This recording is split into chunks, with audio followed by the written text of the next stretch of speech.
We'll call this meeting to order. If I could have everyone stand for the Pledge of Allegiance, please. It's just Kim. We'll let Kim get in here. I pledge Allegiance to the flag of the United States of America and to the republic for which it stands, one nation, under God, indivisible, with liberty and justice for all.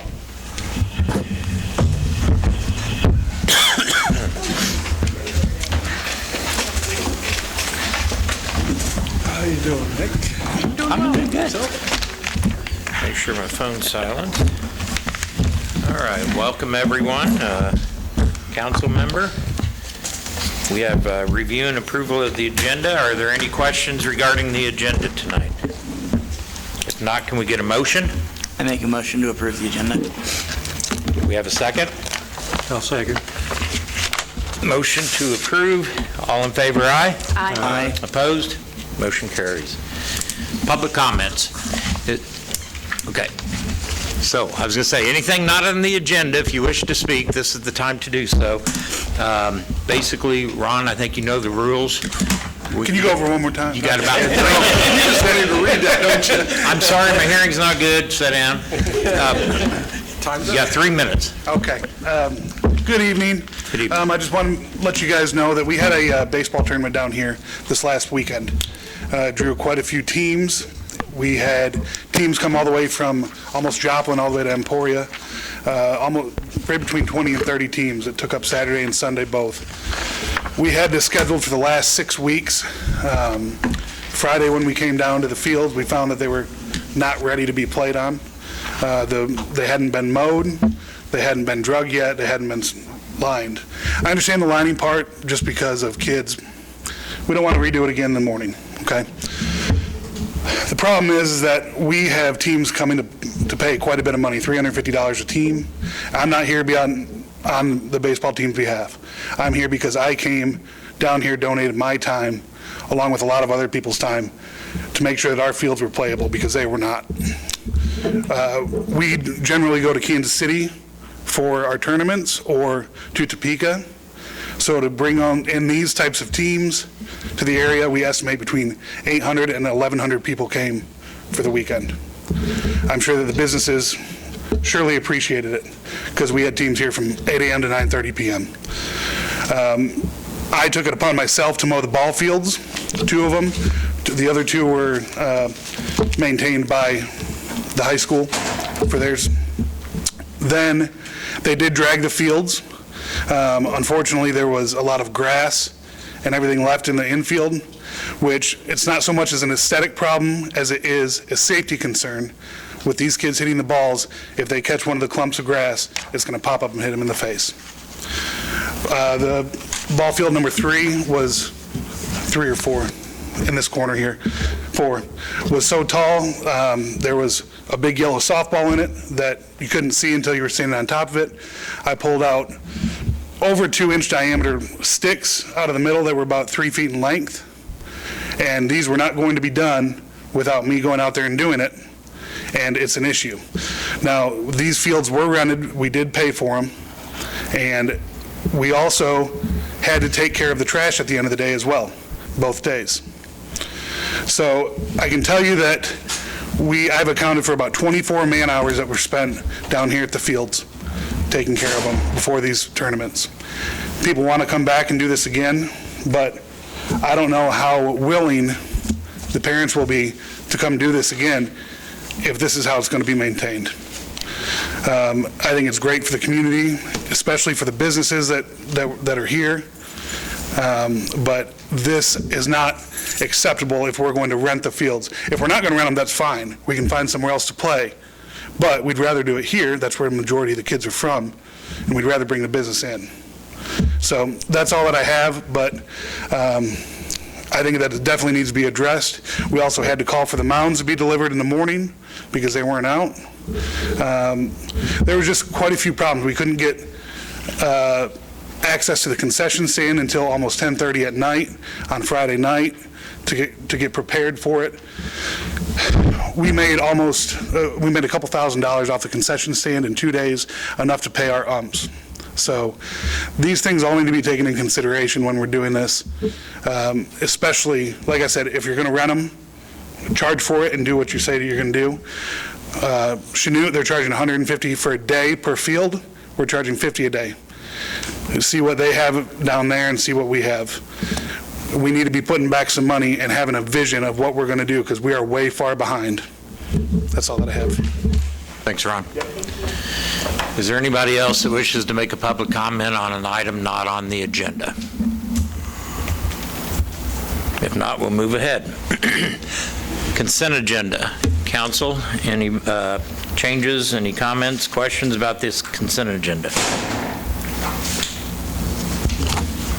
Everything look good? Can we have a motion? I make a motion to approve the consent agenda. I'll second. Motion second, all in favor, aye? Aye. Opposed? Motion carries.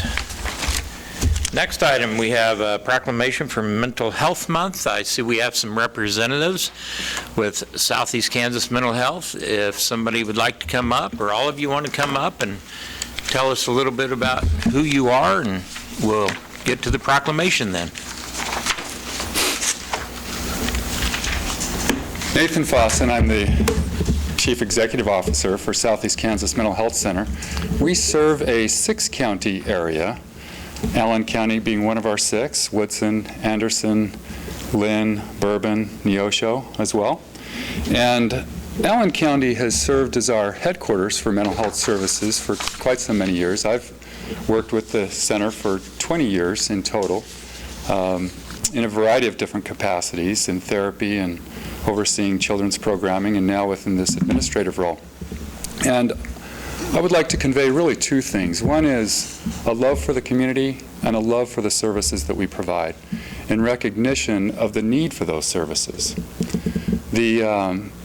I, throughout my lifetime, have keenly tuned into the need for mental health services, for physical health services, emotional supports, and the like, and have greatly valued the opportunity to provide quality mental health care to our community. Within this last year or 2, we have greatly advanced our services in the form of applying for and being awarded grants that have allowed us to expand and enhance the quality of care we provide, improve the accessibility of care we provide, and in so doing, even triple our staffing within the last few years. And we foresee further growth into the future, all with the focus on integrating our mental health care with other physical health care providers, whereby our goal is that of treating the whole person rather than only their mental health needs. And so we've been very appreciative of the support that Iola and Allen County and our neighboring counties have offered us in providing services to our community members.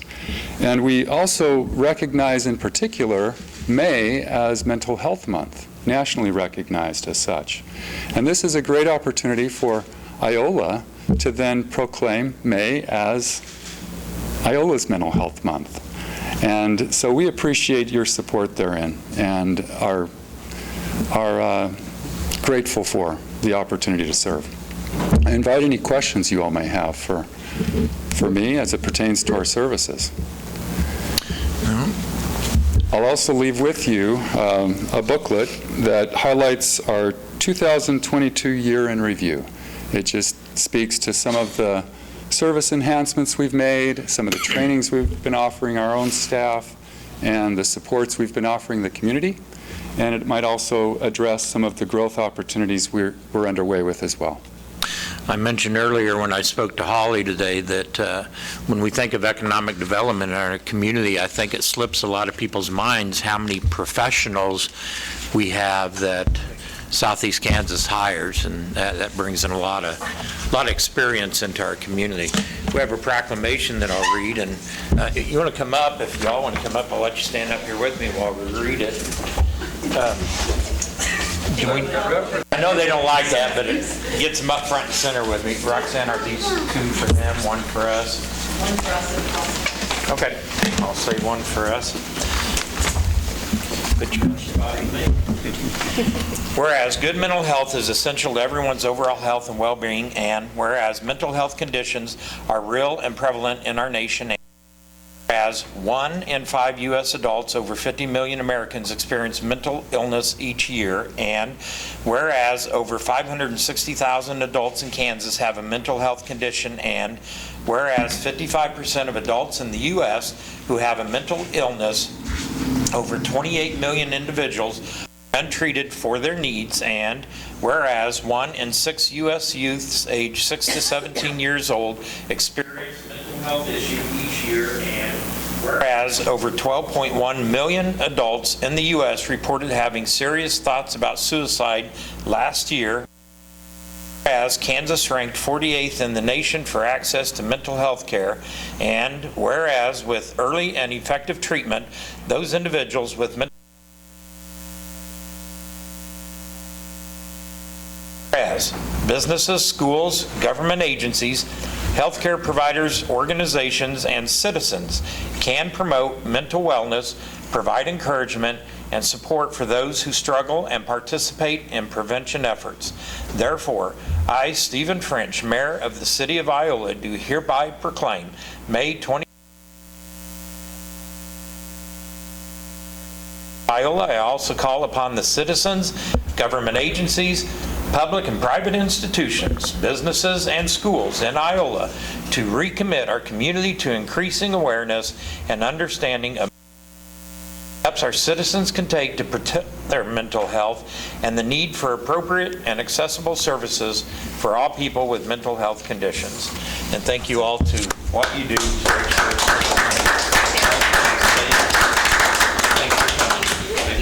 Appreciate it. Mr. Mayor, I did have a quick question, if you guys don't mind. Sure. How many people in the southeast Kansas, I mean, are we able to help? I'm assuming it's income-based? passing it that way. Yes, that's a great question. One thing we want to communicate to all is that we provide services regardless of one's ability to pay. How do we achieve that? In part by way of local funding support, whereby there's recognition that not all can pay, and yet we all deserve and need professional help at times. So we base our payment scales on one's ability, a sliding scale fee, even to offer up waiving fees as appropriate. And if somebody wanted to reach out for support, what would be the best way of getting a hold of you guys? 365-5717. Perfect. And that's our local number.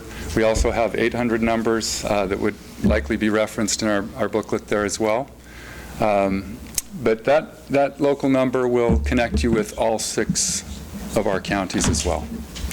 In terms of, I referenced earlier that we've tripled, probably more than tripled our staffing in recent years. To illustrate what that means, our center for probably 15 of my 20 years was pretty stable at about a 100 employee level.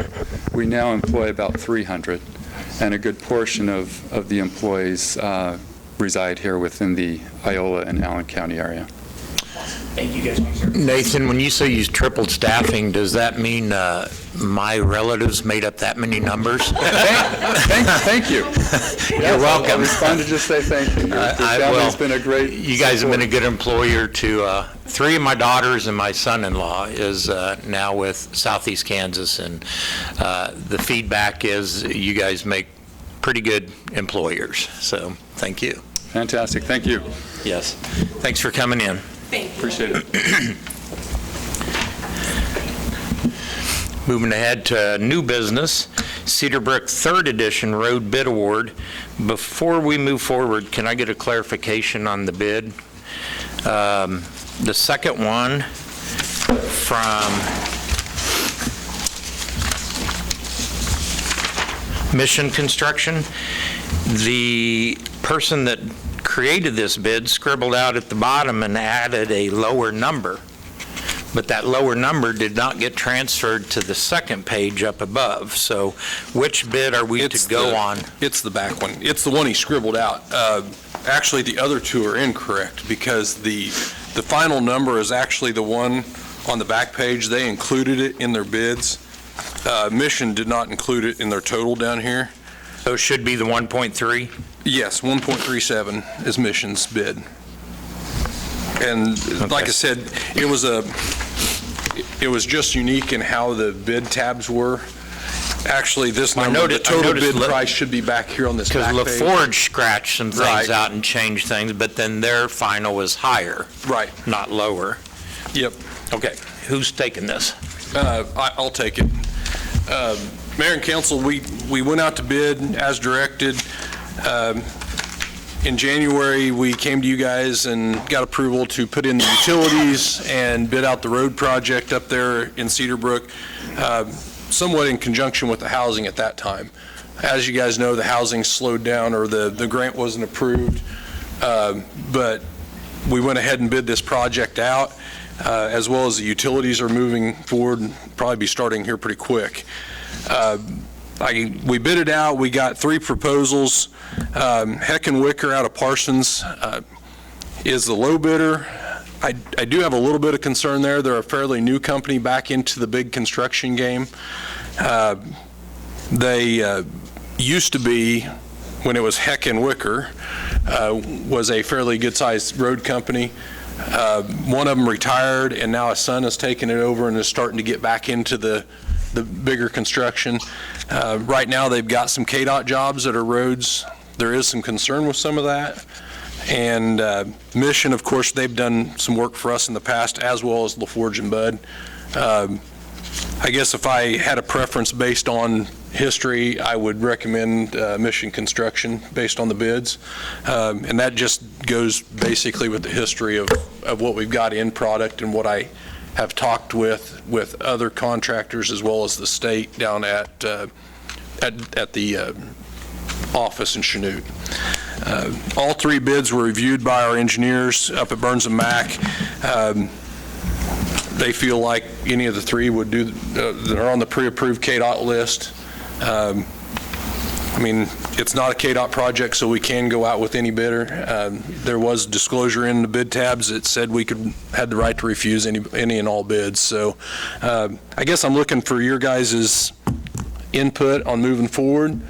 And I think we need to go ahead and build the road, or we're not going to have the lots. I mean, the lots aren't going to be usable. So, and that'd be my reminder to the council. I know it's a lot of money to just put a road in, but Matt's attended economic development, Corey has, myself. That's the one repeating factor we always hear is if you don't have something in place, you're not going to entertain any contractors at all. Is it a gamble? Yeah, it's a gamble to build it. Sit back and wait. But things are changing in the area, and time will tell. But it's an What does this money come out of? this is going to be taken out of the sales tax or capital project money. That's where we earmarked that. And Roxanne could probably tell you how much is in there right now. I couldn't tell you off the top of my head. 2.3. Yeah, it brings in roughly, what, 900, just under $1 million a year in sales tax for projects like this, so. And the developer pulled out that the young guy that was going to build the 10 units or whatever. We're still working with him, Kim. I don't think he's in the game to build the houses anymore, but he still wants to see us get housing. So he's talked to us a couple of times about moving forward with or trying to help us get a contractor in here. He saw the bids or the grant request to the state and said, there's no way I can put him in that low. So we'd just be waiting for a new investment guy. Yeah. There is the other, the one, can't think of the name, but the West kid that's going to build on Iola Industries land. He's expressed some interest as well in the lots after we get it developed. Houses or duplex, did he say? It'd probably be multifamily. I think that's mostly what he does. What's the chances of us putting this road in and stuff and just offering to sell the lots with the condition of somebody building? We could do that too. In town who want to build private homes. Yeah, there's some options there. We could list them with a realtor and put some stipulations on them. But that's easier to do if the road's in there. Exactly. Yeah. Well, and they're going to be marketable. I mean, I know it's a lot of money, but I think it's something we've got to do. Those are 3 words people want to hear, shovel-ready Sure. site. Yeah. And remind us, in the Cedar Brook edition that's out there now, wasn't there 2 lots, that school built one and then a private individual built one? There's 3 lots up there. The school built 2, and then there was one we sold individually. So it did. So there's 63 houses, I believe, up there. There was 30 in the first phase of River Valley, 29 with Mr. Carlson in the second phase, and then, like you said, 2 we gave away to the school, and then the one we sold to, I want to say, an elderly couple that moved back from Kincaid or something. Yeah, that's my recall. But in any event, it would give us, like Matt said, about 20 lots shovel-ready to sell or do whatever with. Is this just Archer Street? It would, is it Archer? That sounds right, Mark. It would be basically a mirror image of the one that's existing today. That would round you around to the northwest. McGuire and the circle around. Right, it'd hook up to McGuire on the other side. Yeah. Yeah. So what is the time frame for Mr. Carlson to pay us for the lots he bought as part of River Valley Homes? The first phase, Carl, is paid for. The first 30 were paid for up front.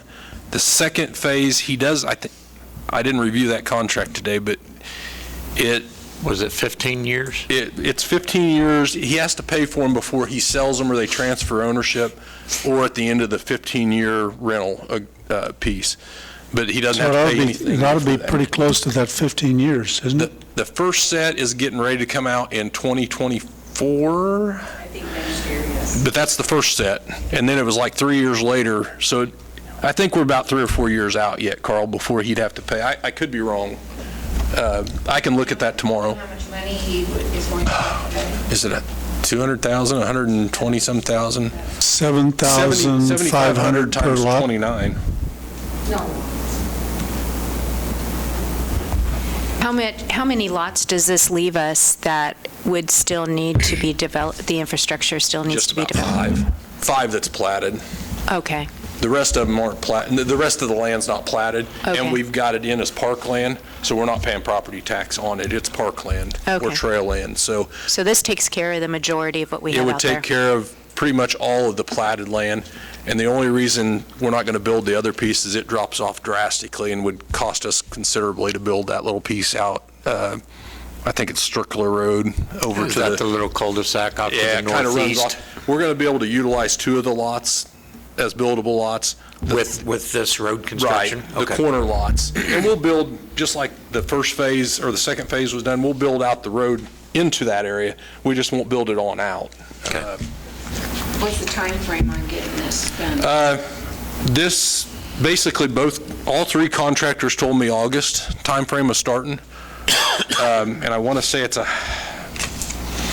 180-day contract.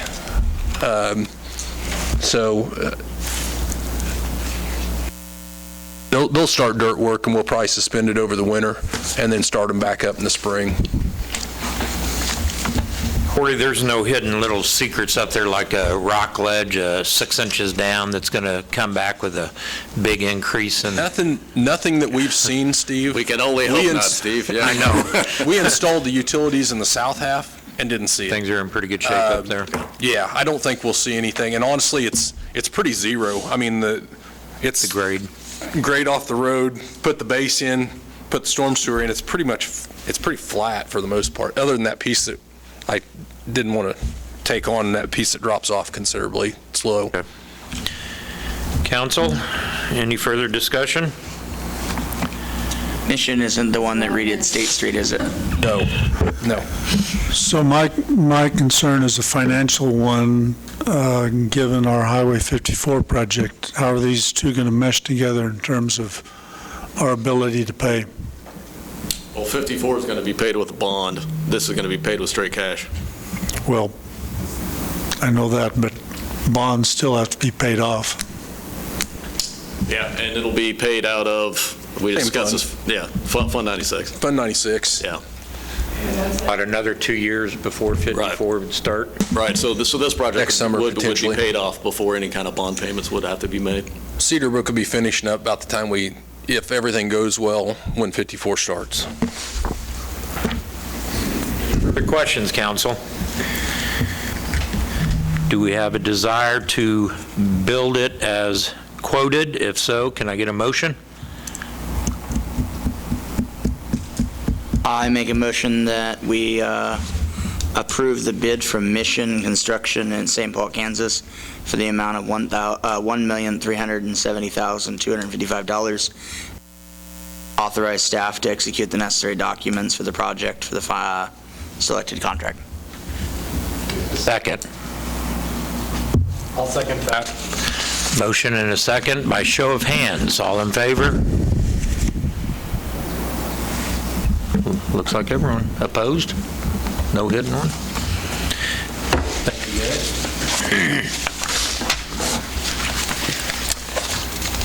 Iola Medical Developers, who has this? What's your saying? Iola Medical Developers holds an IRB through the city. It helped them get tax exemption status and get a better rate on their loan. The bondholder has asked us to release those. I'm not sure, no, they're paying off what they owe on the bonds, so I don't know if they're refinancing or what they're doing, but the city will no longer have any obligation to the buildings or the business itself. And they won't owe us any money, right? To what? And they won't owe any money. No. It was we'll never be done with it was never liability to the city. No, it was always just the city was kind of the holder of the property until it was paid. So So we were somewhat liable if they defaulted? we were never The liable. bank is liable. The bank is liable? I think we Back is, yeah. ended up with property at one, it's possible we could have ended up with, if they just abandoned and. Cities just happen to be the one they have to go through to get that tax exempt status. Way to help them.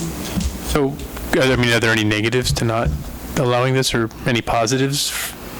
Benefits the That last community. sentence, it relieves the city of any ownership interest, so it basically takes our name off of everything that was done. Yep. To Okay. get that started. Standard loan. Yeah. All the tax rebates came through the city, and then we had to pay them to Iola Medical Developers. So the city was actually the holder of the tax exemption, but it's good for us because we don't have to worry about it and keep track of the paperwork. And Well, I make a motion, we approve Resolution 2023-15, redeeming the Series 2008 A, B, C, and D industrial revenue bonds for Iola Medical Developers and authorize the mayor to sign the necessary documents. I'll second. Motion and a second. All in favor, aye? Aye. Opposed? Motion carries. I think it was about a year ago, Nisley also did this Yeah. because they split their business. So the city currently will not have any IRBs outstanding, so. Thank you. Roundtable right-of-way seating. Who's carrying this one? Yeah, that'll be me, Mayor.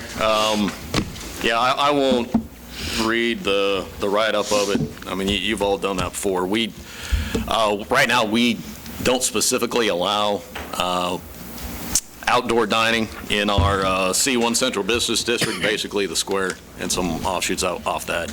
And, the weather's changing and eating outside's becoming a thing now, and some eateries already do it. So we need to get some language in our books that specifically allows it. And that's what is in the packet tonight. Common consumption area ordinance, we could probably rename that because common consumption and outdoor dining are very similar but still separate things. So we'll go ahead and change the name on that. But it's pretty straightforward. The language you have in here was taken from another city. I had asked for anyone else that had similar language and changed the pertinent info in there. It is specific to the C1 Central Business District only. And any and all regulations that have to do with the state, we will do our best to let the eateries know what it is they need to do, but it will ultimately be up to them to follow those regulations. Again, the mechanics of it are going to be when the entities come in to renew their CMB or liquor license, we'll go ahead and issue an outdoor dining license. So we won't make them go through another step. We'll just do it all at one time. So you put in here that they would not encroach upon at least a 6-foot pedestrian walking area measured from the back of the curb. What is the total width of the area they have from the building to the back of the curb? 12? In most areas, Carl, it's about 15 It'd be foot. 12 to 15, yeah. It's about 15 foot between the buildings and I'm just basing that on the panels. I see they're about 5-foot wide panels, and there's 3 of them at least in the downtown area. The outshoots of the square get a little smaller. So will that give adequate room for pedestrians to go by without running into car? That basically Front gives you the fenders or KDOT minimum. If you drive by and look at Sharkey's and Fillmore's now, they would be in compliance, but if they came to the sidewalk anymore, it'd be pretty close to non-compliance. And when you look at it, it's a fairly good amount of room to get by yet. Matt, could you share what your thought is with Central only, and why not Pizza Hut, Sam and Louis, the businesses north? They'd have enough, and we can change the reg, we can allow it if you want. Those entities have enough space on their private property to go ahead and do it. I think if we're going to allow the downtown ones, why not let the ones up north do it as well?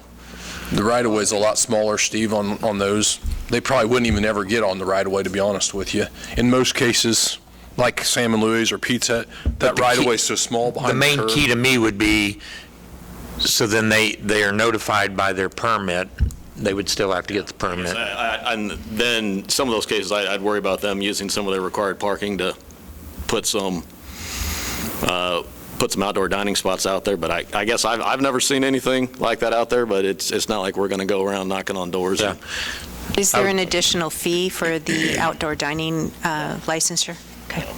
I guess my question, Yeah, there's not through the city, but there will be through the Okay. state. Yeah, the state has some hoops that need to be jumped through. So, With ABC? yeah. Yeah. Are there any barriers that have to be put up, or even just physical barriers? Yeah, that's one. and then I guess my only question is if somebody were to get hurt, I mean, in one of these dining areas, it would fall on the business and not the city. But the sidewalk's theirs technically. I mean, it's part of their property to maintain. Okay. So I would imagine their liability insurance would cover them in that instance. It'd be just like your house, having the sidewalk on road right away. We'd have to make sure their insurance did cover the city as part of that.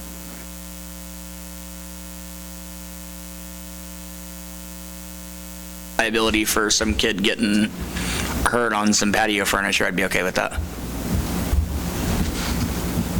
Yeah, and that's why I just brought it for discussion.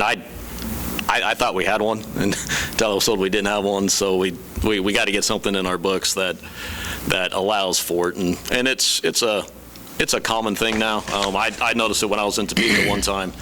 They don't have the 6 feet of clearance, because I ended up walking in the street. They had, long story short, they had a very goofy-looking fence in front of a bar, and I ended up kind of slipping on the curb. And so that's what brought the 6 feet of clearance. But yeah, it's becoming a thing now, and outdoor dining, the weather's getting nice, and people want to have a meal or have a drink outdoors. And Well, I think it's a good idea and a good thing to have, and definitely cover our bases with liability, as well as the property owner. You have to vote? We don't have an ordinance. No, I'll just go ahead and, I'm not hearing any. I'm for it. anything. Yeah. Just So it the sounds plan like would be a to bring an ordinance consensus to the next supports meeting. moving forward in support of it. He'll bring it back as an official, Yeah, I guess one or clarification. an official ordinance. The, any other commercial zone you'd like me to add? Whatever zoning is on State Street, is that C2? Probably. Yeah, it'd be general business, I imagine. Yeah, I'm getting Would there be any concern with umbrellas shade structures sticking out over this 6-foot zone. Should stay behind that. Should stay behind that, yes. They have them in Lawrence, tables have umbrellas. Yeah. I think generally they should stay behind that 6 As long as foot. they stay behind that, it'd be fine. And any covering over that has to stay within the fence. Yeah. Is Whether it- it's canopy or awning or umbrella. Is there anything in this that would pertain to food trucks? No? Okay.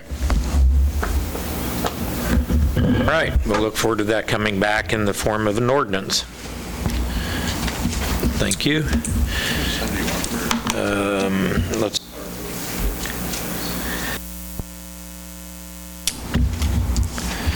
Executive session. Can we get a motion? Mayor, I'll move the city council recess into executive session for 15 minutes pursuant to contract negotiations, KSA 75-4319.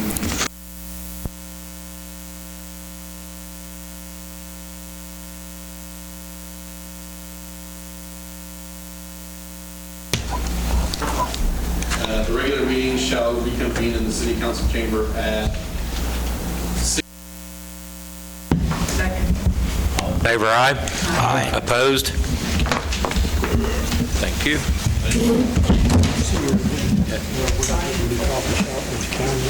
Yeah, that's why we screwed. We are back in session, and there'll be no public action following executive session. Let me get back in here where we need to be. I believe we are ready for council and administrator reports. Let's see, I started with you last time. I'll come over here. Outside of the anniversaries, congratulating everybody for their longevity. I don't have anything, well, no, I have nothing else to report.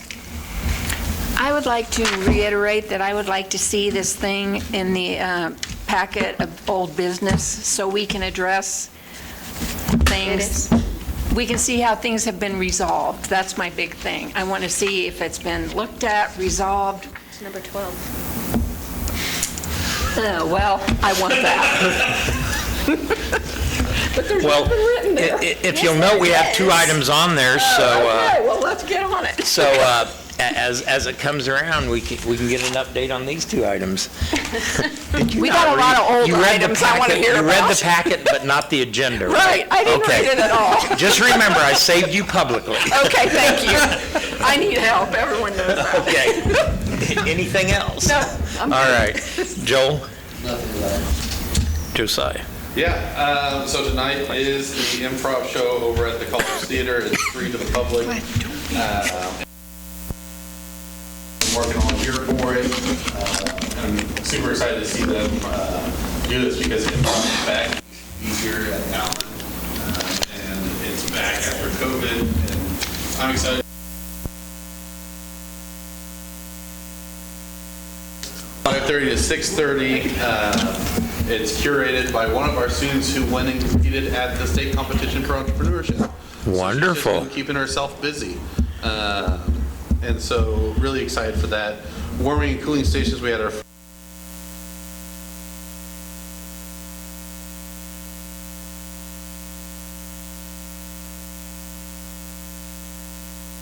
Appreciate it. Mark? Will there be someone taking a look at Mr. Ballard's concerns on the ball field? Already being handled. Is it? Okay. Nick? I have nothing. Carl? I'd like to commend Chief Warner, 14 years. I think that was on the last agenda also, but I think it's commendable that in today's world with challenges in police department that he's been with us that long. And also Lyndon Kernan in the water department, 16 years. Good deal. Nick? Nope. Nothing. Okay, I've got just a couple of issues.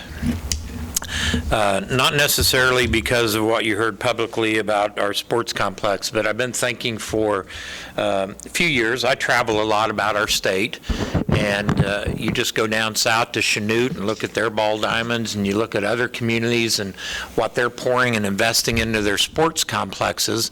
Had a couple parents reach out to me over the weekend, and you know, our soccer field, our baseball diamonds, they're down here in the bowl, down by the river where we get flooding, so you have to consider what should you invest in that situation.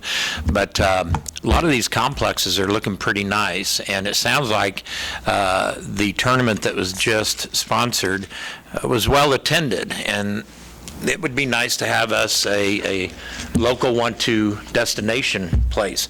So what I would like to do is, and I've already talked to a few citizens, like to create a special citizen task force to look at our sports complex. What is the best approach to bringing them up to the state of the art?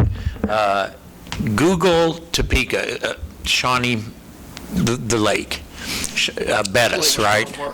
Like Hummer Sports Park? Bettis now. It's now Bettis. Bettis and Bettis Asphalt paid for it. Oh, okay. Bettis Asphalt. Sorry. Google sometime the sports diamond they built up there. Bettis in town. We do have Bettis in town. So part of the citizen task force will be, rather than citizens coming and asking, what can the government do for us? Let's go back to our local industries and private investors and alumni that have moved away that might want to come back or make an investment in our community. I'd like to create this committee to look at moving forward with the vision of our sports complex. However, I would also like a council member to be on that committee. So if there's any takers, think about it. And like I said, I've already got a couple citizens interested in attending, so if you're interested, just let me know. So that was one issue. Cemetery. I drove through there today and was just reflecting and visiting some family members' plots. The state, the future of our cemetery. Boy, I never thought I'd live to see the day that those sections start filling up as quick as they are. That you know, I don't know how many lots are left, probably several thousand lots. But my concern more at this point in time is the vision, the visual look. Could we look at something like some shrubbery, some quick-growing trees to put around the dirt piles that are over in the southwest corner? Is this the Highland Cemetery? Yes. Plant some trees along there. Give it a more pleasing look if you're attending a funeral nearby or driving through. Also took a look at the Sexton's building up there. Garage door's pretty rusty. It's kind of shabby, the paint. Doesn't cost that much to get some primer to put on it and paint it. Sherwin-Williams got a good product that you can put that water-based primer on it and paint it with latex. And it sticks pretty good, but just looking at that. But on that note, I would also like to know, with regard to the cemetery, because of space and the way things are going, how do we sell a lot? I know the size of an actual cemetery lot, but do we need to look at more and more and more cremations are becoming the norm? How many spots, if I buy one lot, is more than one cremation allowed to go on that one lot? Up to 3. Up to 3? It's just because of the tombstone situation. Sure. Berkeley's, that's what they advised. And when's the last time we raised our rates up there? It hasn't been that long ago. Opening and closing stuff we changed. Yeah, it's probably been through 4 or 5 years, something like that. And I suppose one thing I think about too is, if you go to Louisiana and see all the crypts above ground and you see some crumbling and some look like they were built yesterday, and what I learned was, well, those are the families 200 years ago that left $15,000. Those are the families that left nothing. Well, I know our crew is out here on the west side of town and they rehab several stones. I didn't know if there's a way to talk about a trust being created, or if anyone ever wants to invest in the future of our cemetery for years to come, so that there's money, because I noticed a lot of stones starting to tip and sink and get wind underneath the pad. Yeah. I know Berkeley has started on the Highland because they've pretty much finished Iola, the West Cemetery. There was a cemetery trust fund, but I think Joseph and Mary Wolf family, and I'm not sure how that's connected.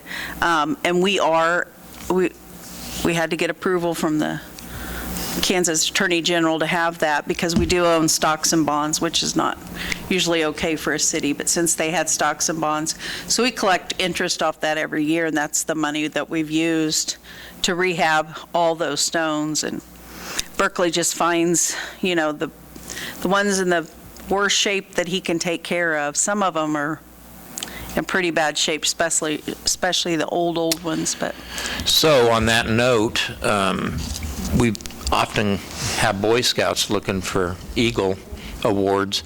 I'd like us to get creative in those ways when it comes to the upkeep of some of these things that may have families that are no longer around. But I also want to make a disclaimer that my concerns in no way is a reflection on Berkeley and his crew.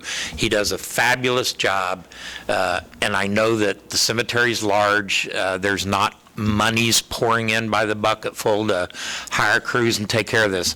It's just an observation concern, one that my mama instilled it in us at a young age to take care of your loved one's cemetery plots, and that's really all that I was bringing it up for, but no reflection on the crew out there. They do a good job. Corey, you have anything for us? Nothing tonight, sir, other than just a reminder of the meetings next week. Isn't it next week? Sounded right.